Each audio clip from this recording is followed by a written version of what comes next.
What up, guys? It's Chris with Bottlecap Barbecue. Now, about a week ago, I was supposed to be in a huge collaboration with a bunch of other channels.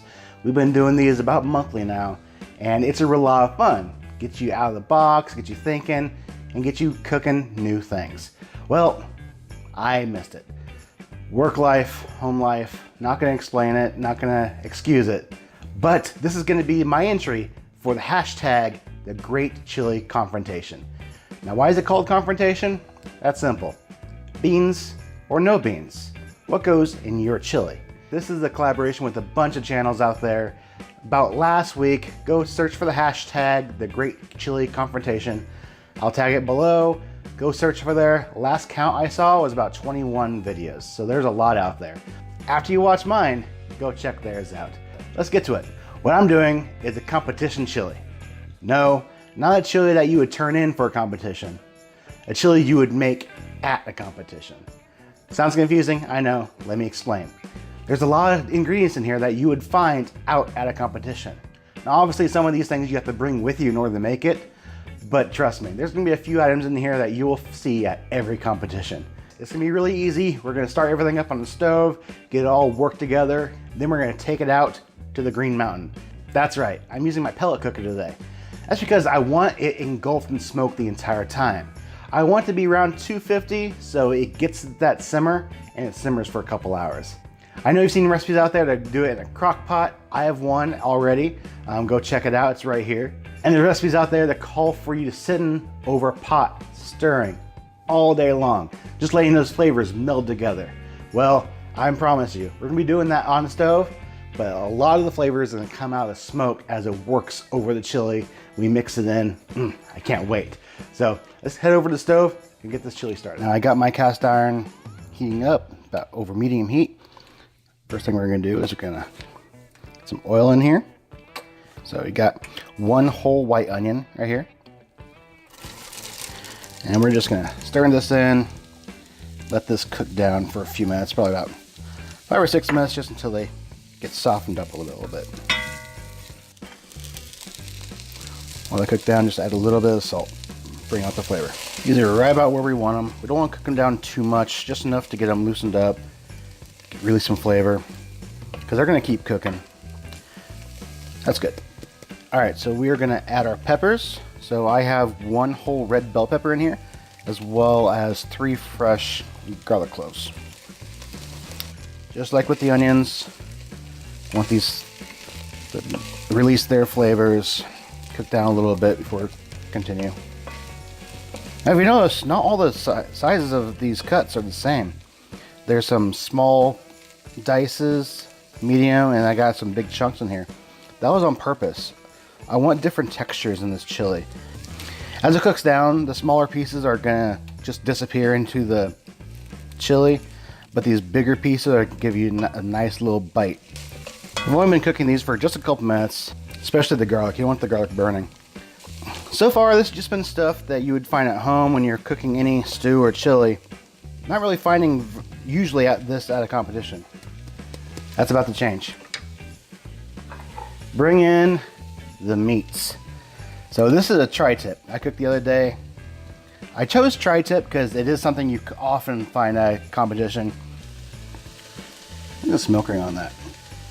And all that fat content. It's gonna just break down, get delicious. That's why I chose this. So this is one whole tri-tip, probably about 2.5 pounds or so. Honestly, there might be a couple bites taken out of it. Other than that's a whole one. Okay. Oh, I can already smell that tri-tip. Now it's time for our flavor dump. So right here, I have a half a tablespoon of smoked paprika. And I'll have all the ingredients down below. Just look down below. I have 1 tablespoon of cumin, 2 tablespoons of chili powder. And right here, I have 1 tablespoon of a rub that was sent to me by Kent over at Daddy Dutch Barbecue and Cooking. Kent, thank you very much for this. Basically, it's a sweet heat. There's a bunch of chilies in here, hot chilies in here. They actually grew in his garden. He made up a little rub and sent it to me. So thank you very much, Kent. It's gonna give a great heat. And I have 1 chipotle and adobo sauce, just really diced up really good. Put that in there. The aroma coming off of this is fantastic. All right, hear that sizzle's gone down as cold meat hit and starting to move things around. So we'll let this heat back up a little bit before we continue. While we're waiting, the Green Mountain is coming up to temp right now.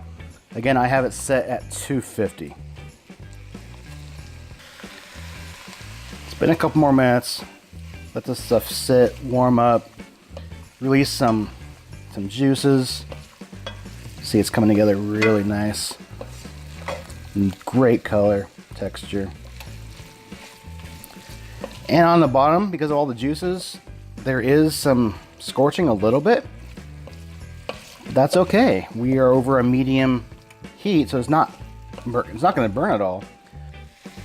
But to deglaze the bottom, we're going to use something that you will find, I guarantee, at every competition. Beer. So I have here a local brewery that's in Arizona, Oak Creek Brewery, Nut Brown Ale. So it's a nice lager and ale.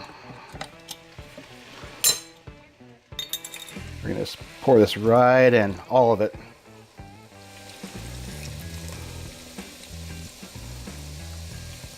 You use this to deglaze the bottom, and we're gonna cook it for a little bit, let the alcohol burn off. This aroma coming up here, it's phenomenal, man. It's already starting to concentrate a little bit. All right, next step. So, what comes after a bunch of alcohol at a competition? Coffee. We're gonna add just leftover coffee. This is about a quarter cup. Straight coffee. I think that was a kind of a dark roast French style, or I don't know, it was a dark roast. I like dark beer, I like dark coffee. Next up is tomatoes. So I have 1 can of diced tomatoes with the juice. This isn't the petite diced. Again, I like the larger chunks. And I have 1 can of tomato sauce. All right. Now, being in Arizona, there's a lot of Southwest influence in the cooking out here. So I have 1 4-ounce can of diced green chilies. Put that in there. And I'm gonna use some grilled corn, about a cup of it. Now, a cup of grilled corn is about two cobs. I actually made a video of grilled corn not too long ago, so go ahead and check up above, check out that video. This is fresh grilled corn. I almost say this looks like a stew, but as it cooks down, and with all the chilies we put in it, all the heat we put in this, it is most definitely gonna be a chili. Well, tell me guys, what do you think? Is this the last of the ingredients? Is that it? Is anything else going in this? Yes, beans are going in it. I put beans in my chili. Most people out in this area put beans in their chili. I know Texas has their thing about no chili has beans. They're called chili beans or chili with beans. But out here, we put beans in our chili. Now, I ain't gonna cheat. I'm not gonna open cans of beans. I made these. These are fresh beans I made myself. These are actually Anasazi beans. They are a Southwest type of bean. And I made Arizona baked beans. So I have another recipe and another video I'll link up above where I made beans. So just get influence from that video in this. So this is about a pound of beans. Now right here, again, this does look like a stew just because the consistency of it. But out in the smoker, it's gonna simmer for a couple hours. It's gonna release the moisture. It's gonna thicken up. It's gonna get the smoke. All these chunks are gonna break down. It's gonna be delicious. All right guys, from this point, I'm gonna just let it come up to a simmer so it doesn't have to spend too much time out there. Bring it to the simmer. I'm gonna put it in a aluminum pan, put it out in the smoker. You don't need to see me do that. I think you can figure out how to get this into that. Top rack, so we're as far away from heat as possible. this thing is filled up. Slide that in there. Alright, so we're good right at 250. And let this go. I'm guessing about 2 hours. I'm gonna come out here every half hour just to rotate it and stir it up. Make sure we have even heat.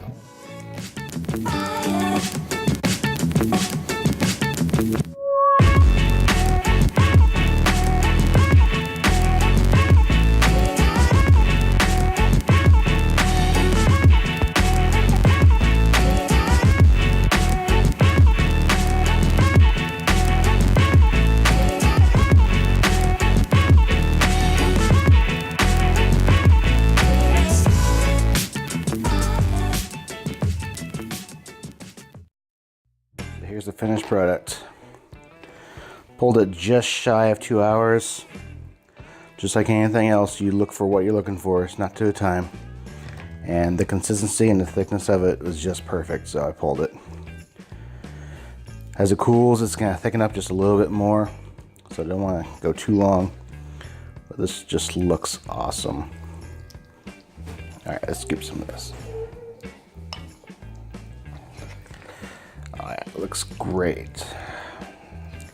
And get some cheese in here. Perfect. All right, look at that. Looks awesome. All right, it's still hot, but I gotta try.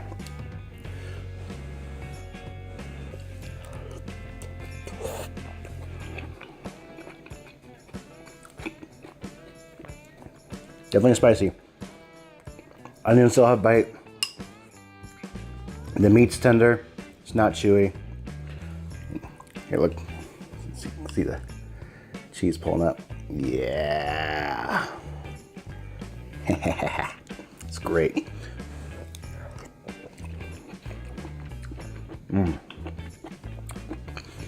All the flavors are coming through.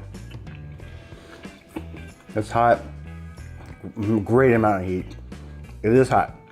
Not gonna lie, it is hot, but I love it. This is a great chili. All my friends out there, thank you very much for having this collaboration. Sorry I'm late, but again, check out hashtag the Great Chili Confrontation. Team Bean or Team No Bean? Which one are you?